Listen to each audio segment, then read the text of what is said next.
in the LEC post-game lobby.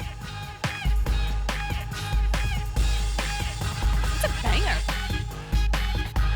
Thank you very much, gentlemen, and welcome to the LEC post-game lobby after week 3 of the Spring Split. I'm Quickshot, joined by Froskurinn, and Jesiz from Misfits will be joining us in just a moment or two. Now, of course, we have to break down the week. We have to break down that very exciting game. And Frosco, it felt to me like Misfits were back to their week 1 form, and it felt like they had something to prove today against Fnatic. Super clean performance. I love the draft out of Misfits, but the big thing that I really want to hit on first is that they changed up the play style, how it was working for them. They've tried it. I think they've had 2 runs of trying to play through a different lane that wasn't the bottom lane, and this time it paid off, paying through Soaz on that Urgot. Holy moly, did it pay off. Soaz killed every single member of Fnatic except Broxah. I'm going to read more into that than I need to, but he popped off. He got the solo kill onto Bwipo earlier.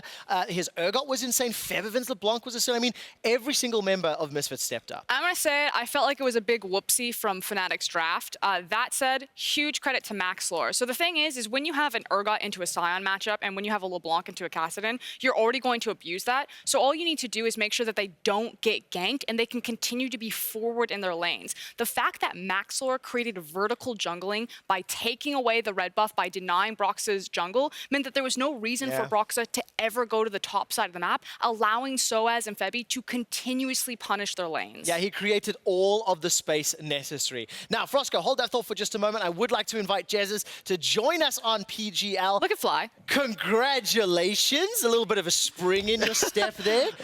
After the loss yesterday, got to be pretty happy after the win today. What do you think of the team?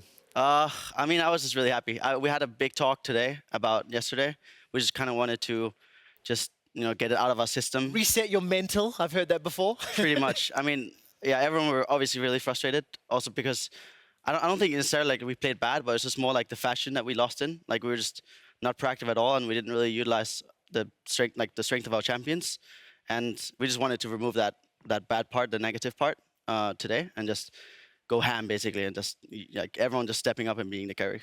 I love the phrase that you're using in the strength of your champions. When we got the chance to talk to Paul and Maxlore on Euphoria, they talked about this idea of limit League of Legends. So playing to your champion's maximum capability. Is that just something that you guys as like a mentality are just taking to Misfits and saying, we're going to push the envelope? I mean, I don't know if it's specific to us. I think a lot of teams, especially in Europe, are doing this. I mean, also in China and maybe now Korea as well, are like starting to play a lot more to the limits and less to the book. Yep. So yeah, like I said yesterday, we were just really trying to play like good team macro, like the paper macro, and we weren't really pushing our limits and like really doing what it took to win the game. We were just kind of sitting back and waiting for late game pretty much, and none of us wanted to do that. Like none of us wanted to just sit back and scale. So we had, yeah, like I said, we had a big talk and just like today it showed like everyone just went ham, There's a really famous saying says that, play the crazy play every single time, because if you keep doing it, eventually it's no longer crazy. It's just the standard, and that's what it feels like when I watch Misfits. Yeah, I mean, I think there was a guy that told me that at least in the past, it was really scary to play against very aggressive poker players, and the reason is that like you don't really know what to expect, and you don't really because the guy's just always aggressive. You don't really know if he has a plan. You don't know if he's bluffing or what is. Yeah, pretty much. So I think it's the same in League of Legends. It's like if you're just playing, or like you're playing slow and playing by the book, like you're so easy to read and it's so easy for enemy to breathe basically. But if you're always aggressive and always playing, like making the proactive play, then your opponent is like they don't actually know what you're going to do. Like you have so many options, and yeah, just playing by limits. Jesiz, you talked a lot about making the proactive play, being forward-thinking. You can see in the plays right now, this is just a replay of today's game. There was a lot of discussion coming into this week about whether or not Misfits could play around any other lane. Yesterday, those questions were not answered. Today, I think they were, pretty big statement. I mean, what's your take on this, as the coach, and as I'm sure you've seen a lot of the public question marks around, if it's not Hansama, can Misfits win? So, I mean, obviously it showed today, like Paul and Febby, they're both smurfing really hard, but... That's one way to put it.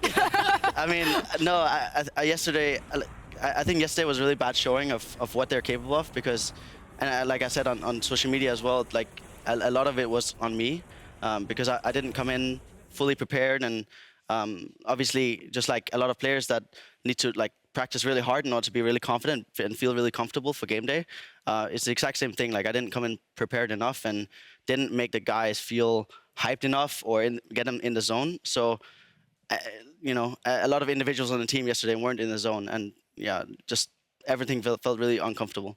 And I do have a question for you, Jesiz, and you don't have to reveal if you don't want to, but I'm curious how much Pumandu has kind of a say in the drafts or who the strong voices are and when you guys are assembling your compositions. Because frankly, I've seen a lot of Misfits comps now. I really love them. I love the creativity in them. So is it you that I need to praise? Is it Pumandu that I need to go find? So we have an interesting dynamic. I mean, I would say when it comes to drafting, I think a lot of it is on enabling the players and making sure that all the players feel very comfortable, and not necessarily just always picking like the best on paper champions and drafting the best way on paper, but drafting the best way for your team and your players. And that's like my biggest belief and my philosophy basically when it comes to drafting. As to who sort of creates the draft, I'd say all of us do. Obviously, I have final say for the most part. But I like I said, I just listen to my players and they listen to me. And Mandu also just brings in his experience in terms of like the Korean way of drafting, which is just more, you know, conservative in a way. He just has more of a conservative approach, and we kind of just mix all of it together. And I like that though, like a conservative approach on one side, maybe an all-in approach on the other. You meet in the middle, right? Exactly. Listen, you talked a lot about the players. I just have to announce the Kia player of the game. It will be no surprise to anybody that Soaz ends up picking it up. He got 78% of the votes. We saw that hype video, match of the day, obviously Soaz versus Bwipo. Soaz goes out blunt. Don't really care too much about Bwipo. This is about me against Fnatic and the management. What does this win mean to Paul and to Soaz, you know, and also to win in the manner that you did? You know, what'll he take away from this? I mean, I can't speak for Soaz, obviously, but I'm sure he's super happy to beat Fnatic, his whole team. So am I, of course. But I think just more so the fact that the fashion that we lost yesterday, like everyone were so hyped and so almost angry at themselves that we really just needed to come out here and like set a statement and just go ham basically. And I mean, doing it against Fnatic is even better. I mean, these guys were they drafted like a really slow draft and just wanted to sit back and allow us to make that statement pretty much. So it was even easier that way. Well, congratulations. I do have to move us along to take a look at the Kia Player of the Game leaderboard. This is, of course, collected by all the votes that you guys at home are voting for on Twitter. Now, it is important to note that in the event of tied scores, the player that has received the highest percentage of votes will come out on top. So that's how we have our ranking of 1, 2, 3, 4, 5.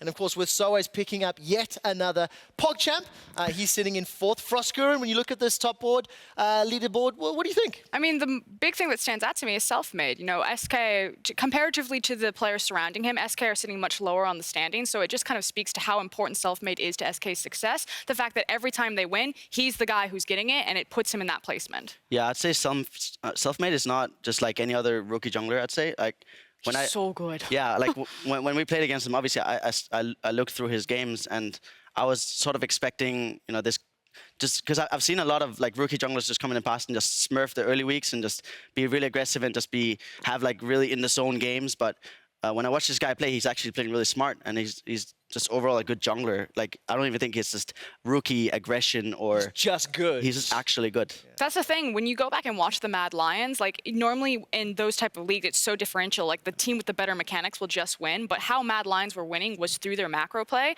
I had heard that Falco, the previous support, was the shot caller. So I had huge... concerns, fears. Questions about who would be the shot caller for SK, because they took 3 of the 5 members but didn't take the shot caller. And it feels like self-made perfectly fine. Yeah, and of course, it's pretty easy to understand. Jizuke, upset.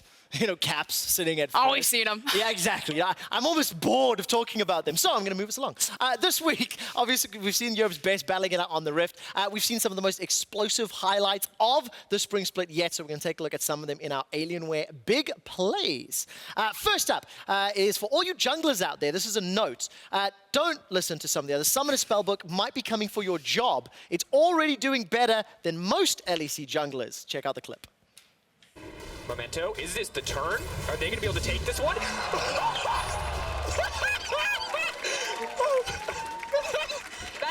Yes! Payback! Coming out. XL might be dead. 8,000 on the Baron. Misfits, such a good call after losing the team by here comes Exile. Expecto as well with the spike. Gets it, he kills it! Oh my god! Expecto gets the kill off the back of it as well! They get two! Holy hell, XL, that was good! I will this. I was might. I will support room. I don't think I can do this. They do it quite fast, but it's okay. We have to walk in and fight. We have to fight. Yeah. Whoa! Nice. So watching that second clip, Jesiz, we can say you probably did not expect that to happen. How does that feel? I mean, in the moment, I was the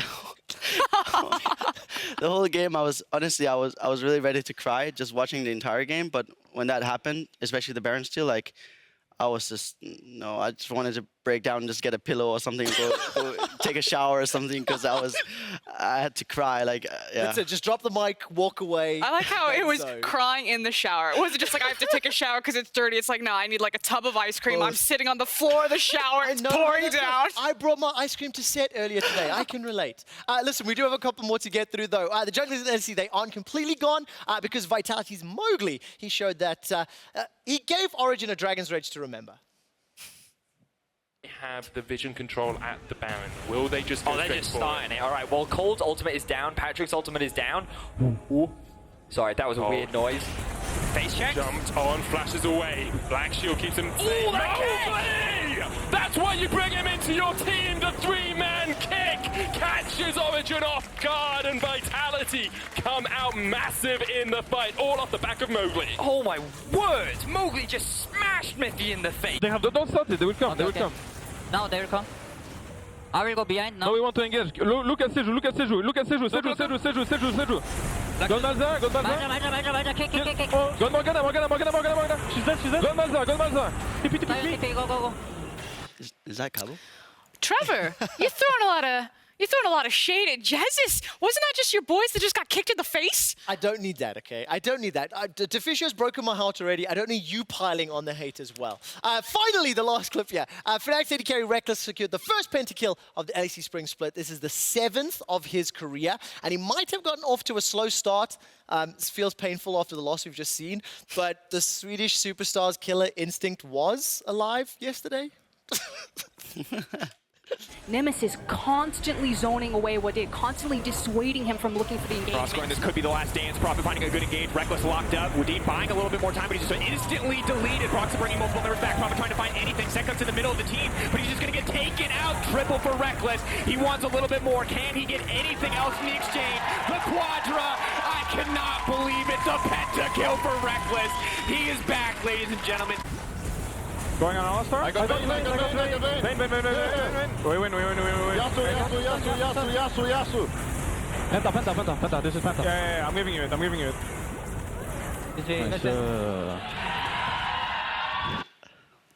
You know, it's always great to see a pentakill happen. It just feels a bit odd after Jesiz and Misfits just obliterate Fnatic. So, you know, thanks for making my life more difficult. Let's take a look at the standings really quickly after 3 weeks of gameplay. Obviously sitting at the top, G2 and Esports 6-0, Schalke Vitality 5-1, Misfits in a class of their own 4-2. Jesiz, is this how you anticipated the leaderboard to go? Let's remove Misfits being in 4th for the time being. But, you know, in terms of power rankings and how the team shape up. So I expected Origin to be much higher. Otherwise, I'd say maybe Origin higher, XL lower, and SK higher up as well. But I expected a slow start for Fnatic and Rogue and XL. Now, what about you know, in terms of when we should really expect to have a good feel for teams' power levels? Casters obviously make some bold statements in weeks 1 and 2 with very limited stage games. It is for the fun and the entertainment factor, of course, but in your mind, you have a lot of experience playing, a lot of experience coaching. When is the real time that we can look at this leaderboard and say, right, this is indicative of the real strength of EU teams? So I'd say for rosters that have like stayed the same pretty much, I'd say you can start judging them, you know, week 3, 4, 5, so like Fnatic, for example. But I think for new rosters, you can't tell at all until potentially playoffs or even after playoffs. So, yeah. Okay, so it needs a long time. All right, let's take a look forward to next week. LEC will be returning. It'll be week 4. Battle at the top of the table will continue to intensify. We've got some insanely exciting games. Misfits play against Schalke and then Splice, the 2 teams sitting around them on the table. We have G2 taking on Vitality. I mean, Jesiz, what games are you looking at, let's say, outside of your own as some of the most interesting? I'd say SK Splice is a good one. And then Vitality G2, outside of ours. What specifically will we be watching in those games? You know, what players or what gameplay mechanics do you want to see? I mean, in the Vitality G2 game, I'm really interested to see just what's going to happen, because I don't even know, like, first of all, draft is just going to be a mess, both sides, I'd say. But gameplay-wise, I expect there to be a lot of kills. For the SK versus Splice, I think they're just both really good teams. So this should be a good game. I'm going to steal a page out of Froskurinn's book. She did this to Attila yesterday. I'm going to do this to you today. Jesiz, run down the list. Who wins each game? Just the team winner. I have to say Misfits. Then I'd say Splice. I'd say Origin. Excel. G2. Oh, okay. Excellent, G2. Those are the 2 I want to quote you on next week. Jesiz, thank you so much. I wish we had more time to chat. We don't today. We will next time. Be sure to stick around for the LCS countdown, which is starting right now, right here on twitch.tv/Riot Games. After the show from LA, you can check out our rebroadcast, and please, please, please do it. We had some extremely exciting games today. Thank you very much, Jesiz. Thank you very much, Froskurinn. Thank you to everyone tuning in. Good night from us here in Berlin. We will be back next Friday to kick off week 4 of the LEC Spring Split. We'll see you then. Woo! Woo! Woo! Gel done.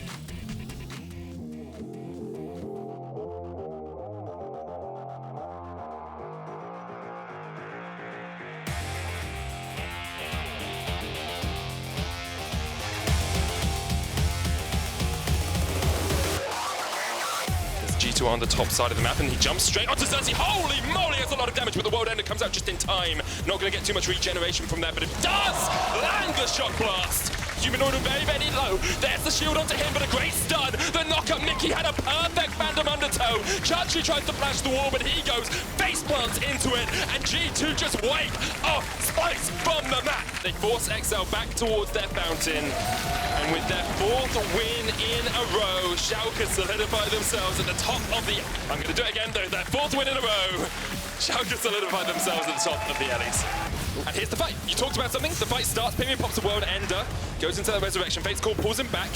Nukeduck not close enough. Another miss on the Glacial Prison. They catch out Crownshot. He's going to flash and jump away. Selfmade's zoning out Nukeduck towards the top side of this. Uncle Trespass on Crownshot. That's 1 down. Selfmade caught off by Misty on the backline. Baron down to 1,000. Selfmade flashes in, but Callista gets it. And that's already 1 down. Origin have lost a man. They've got 2, though. And this is just clean up crew for Patrick. That's 2 kills for him. There's the triple. And finally, Origin will get their 2nd win in the LEC. I can end the game if you stop them. They can I got TP. I'm stopping them. I'm tipping. Keep stopping. Stop silence. Come on, guys. Misfits find the Baron. Nemesis trying to make his way to safety, but the disdain coming out. The double kill dropping for Urgot. Fevman fully over the wall. Immediately kills Hylissang. Misfits are going to take down Fnatic in our match of the day, killing Reckless in his own fountain to close it out.